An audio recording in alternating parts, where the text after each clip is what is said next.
Did you know that there are certain tricks and secrets capable of effectively waking up a fruit tree that is resisting and doesn't want to bear fruit? Well, today I'm going to share with you three ancestral and ancient techniques that have been used for many years by expert farmers and that most likely you didn't know until now. Look closely at this lemon tree I'm showing you. Despite how small it is in size, look carefully at how extremely loaded with fruit it is. Look at what an absolute abundance of production. And also look at this other grapefruit specimen. Look at how loaded it is in the vitality it radiates. Well, we apply specific techniques to these little trees, like the ones I'm going to teach you in detail today. And the best part of all is that you'll be able to do it yourself using things we usually already have at home. It's done very quickly, and anyone, regardless of their previous experience, can do it without problems. Pay close attention because we're starting immediately with the explanation of the first method.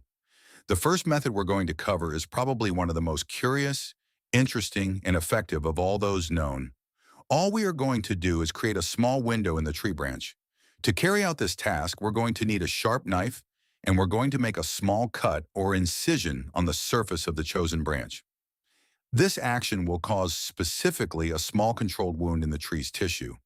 There's no need to go too deep with the edge or to completely destroy the branch. If the branch we're working on is thicker, then we'll make a window or a cut of a larger size so that the effect caused is proportional to its thickness. In trees that are smaller, like this one I'm showing you now, a small wound like the one I'm going to show you next is more than enough to get results. Now we simply grip the knife firmly and we're going to make that small window of approximately 2 centimeters in length, in this way that you can see. Well, once we've carefully made the cut, the outer bark and part of the branch's cambium have been removed. Once we've completed that cut and have it well prepared, what I'm about to tell you is also extremely important. This shouldn't be done to the entire tree indiscriminately. You can do it only on a few selected branches or, at most, on 50% of the entire tree. Always remember that these are very ancient techniques. This isn't anything new that was recently invented, and it's more than proven by tradition that it works wonders. And what exactly will this small wound or window we've made in the branch cause? Well, this will trigger a small state of controlled stress in the tree's organism. The tree will interpret that received damage as an imminent alert signal and will immediately activate a physiological survival response. And what does the tree naturally try to do when it feels that threat? Well, it will try to reproduce to ensure its offspring. And it's precisely for that reason that we perform these types of techniques, to maximize flowering much more and subsequently increase the amount of fruit production. Now, once we've finished making the window, what we're simply going to use is a piece of aloe vera. Although performing this step isn't strictly mandatory, it is something very much recommended for the plant's health. We cut the piece of aloe vera in half vertically and proceed to apply all the viscous gel directly onto the wound we've opened. Then we simply fix it and secure it using a string, twine, or even a couple of plastic cable ties. Don't worry too much about the ties because over time, they'll eventually dry out and fall off on their own.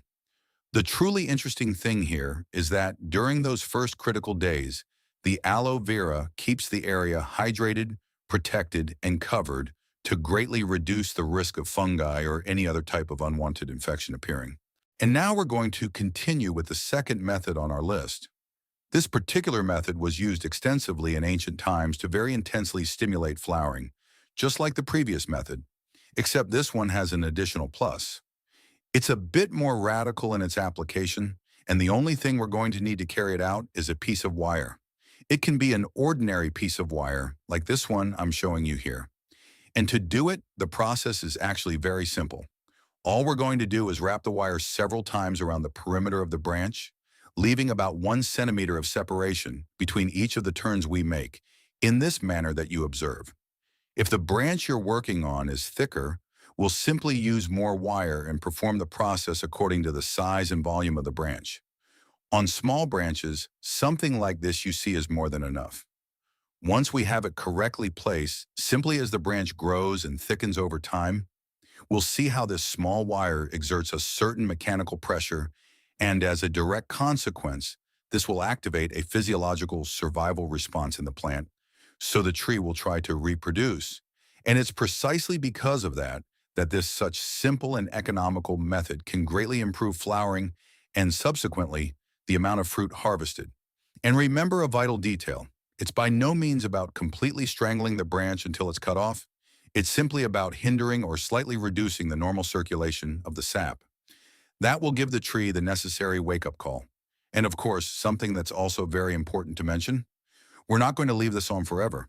We simply leave it in place until that tree that didn't want to bear fruit finally starts developing its flowers. Once we see that the tree has awakened from its lethargy, we carefully remove the wire, and that's it. And now we're finally going with the third method. This is probably one of the most curious, striking, and ancient of all those that exist. Because in this particular case, we're not going to make any kind of cut, nor are we going to use wire to apply pressure. All we're going to do is slightly force the opening of some of the tree's branches. And to do it, the procedure is extremely simple. We simply grab a part of the branch and proceed to arch it little by little downwards, carefully, until we notice a bit of tension is generated in this way that I'm showing you. And as can be clearly seen in the video, with the help of several screws strategically placed on the edge of the pot, we can perfectly arch the branches using a string or twine to maintain that tension consistently over time. And if we're working directly with trees planted in the ground, we do exactly the same thing. But in that case, using a stake, an iron rod, or a piece of rebar firmly driven into the ground so that we can then attach the string and keep that branch arched downwards. The truly important thing here is to maintain that small, constant tension for the method to work correctly and take effect. And what exactly happens inside the plant when we do this? Well, exactly the same thing we explained in the previous methods occurs.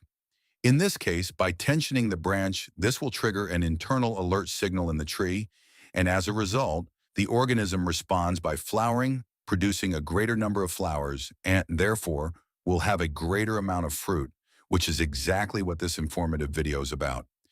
And I also wanted to take the opportunity to give you a small extra tip because, honestly, it's very much worth keeping in mind.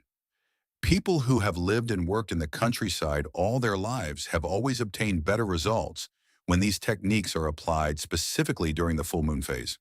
It's firmly believed that during this lunar phase, the sap is much more active in the aerial part of the tree, and normally the tree's response tends to be much stronger, and therefore success is usually much greater.